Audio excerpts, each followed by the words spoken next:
क्या एक देवर भाभी में माँ बेटे जैसा रिश्ता नहीं हो सकता? देवर जी, कढ़ी चावल और रोटी बनाया है खाने में। आपके भाई भी खाना ही खा रहे हैं। आइए आप भी हाथ मुंह धोकर खाना खा लीजिए। मालती बोली। नहीं भाभी, रहने दीजिए, मैं घर जाकर ही खाना खाऊंगा। मैं तो बस भैया को दुकान का हिसाब दिखाने आया था, निरंजन बोला। मालती रसोई में थाली निकाल ही रही थी कि निरंजन के यह सब सुनकर थाली वापस रसोई में रख दी और याद करने लगी उन पलों को जब निरंजन कहता था, भाभी आपके बनाए कढ़ी चावल का जवाब नहीं है। निरंजन भैया को बचपन से कढ़ी चावल बहुत पसंद थे। उनकी पत्नी आशा भी अच्छा खाना बनाती थी, मगर वे फिर भी मालती भाभी के हाथों से बनाए खाने की तारीफ करने में कभी चूकते नहीं थे। मालती जब शादी करके आई तो निरंजन सिर्फ 15 वर्ष का था। माँ जैसा प्यार दिया था मालती ने निरंजन को।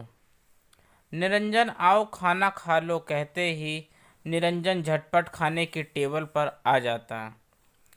चाहे क्रिकेट का मैच खेलने गया हो या कहीं घूमने, निरंजन घर आकर भाभी के हाथ का बनाया खाना ही खाता था।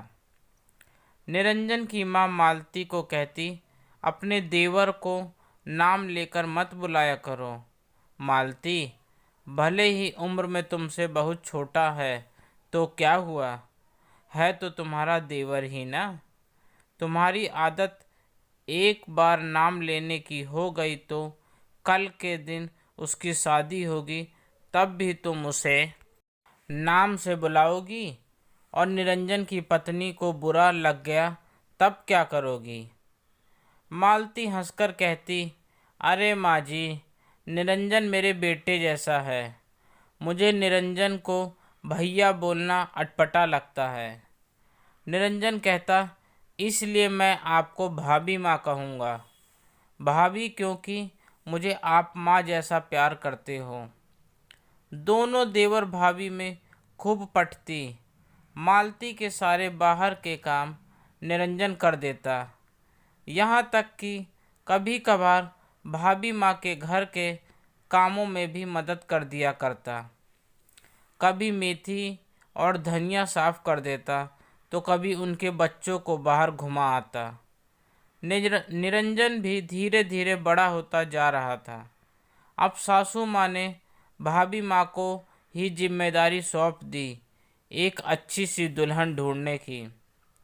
मालती निरंजन को छेड़ती, क्यों रे, कैसी पत्नी चाहिए तुझे। निरंजन शर्मा जाता और बोलता, भाभी जो कढ़ी चावल बहुत अच्छे बनाए, और सभी उसकी यह बात सुनकर हंस पड़ते। मालती को अपनी ही बिरादरी में आशा बहुत पसंद आई। निरंजन को दिखाई गई, उसने भी रिश्ते के लिए हाँ कर दी और आशा निरंजन की पत्नी बनकर घर में आ गई। शुरुआत में तो सब सही चल रहा था, मगर धीरे धीरे आशा को निरंजन का यूं भाभी संग इतना मेल झोल बहुत चुभने लगा। आशा के कढ़ी चावल से ज़्यादा आज भी निरंजन को भाभी माँ के हाथों से बने कढ़ी चावल पसंद थे। निरंजन मजाक मजाक में बोल देता, आशा भाभी माँ से सीखो ना, वह कितना अच्छा खाना बनाती हैं।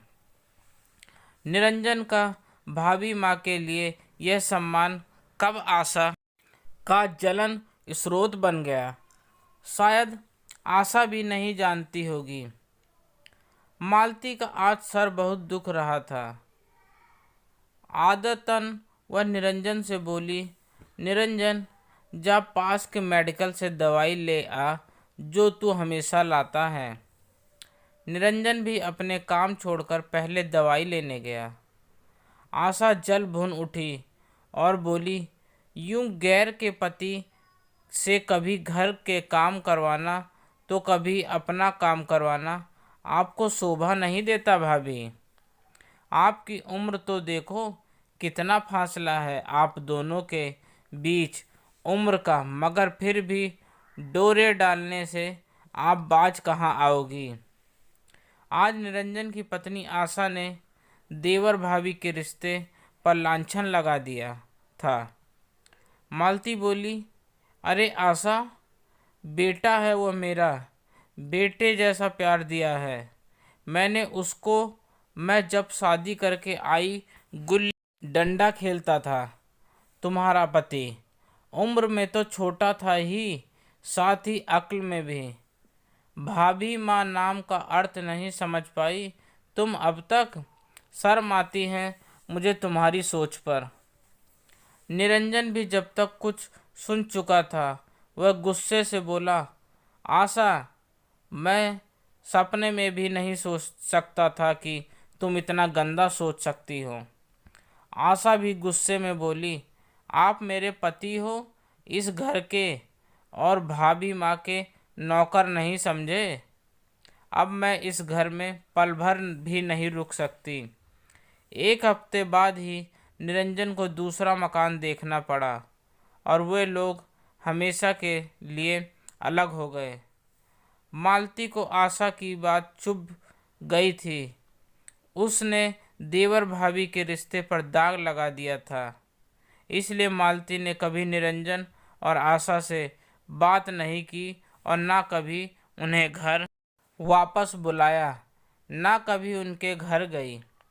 आज 2 वर्ष पश्चात निरंजन पुराने घर आया था और मालती ने अनजाने कढ़ी चावल ही खाने पे बनाया था, इसलिए पूछ बैठी।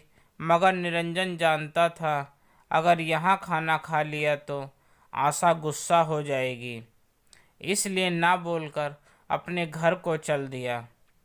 मालती सोचने लगी, हम चाहकर भी किसी को सोच पर लगाम नहीं लगा सकते। कुछ लोग ना जाने कैसे पवित्र रिश्तों को यूं खराब कर देते हैं। क्या एक देवर भाभी में माँ बेटे जैसा रिश्ता नहीं हो सकता? आपकी क्या राय है दोस्तों? आपको यह कहानी कैसी लगी? कृपया अपने सुझाव ज़रूर दें तथा मेरी अन्य कहानी को पढ़ने के लिए मुझे सब्सक्राइब अवश्य करें। धन्यवाद।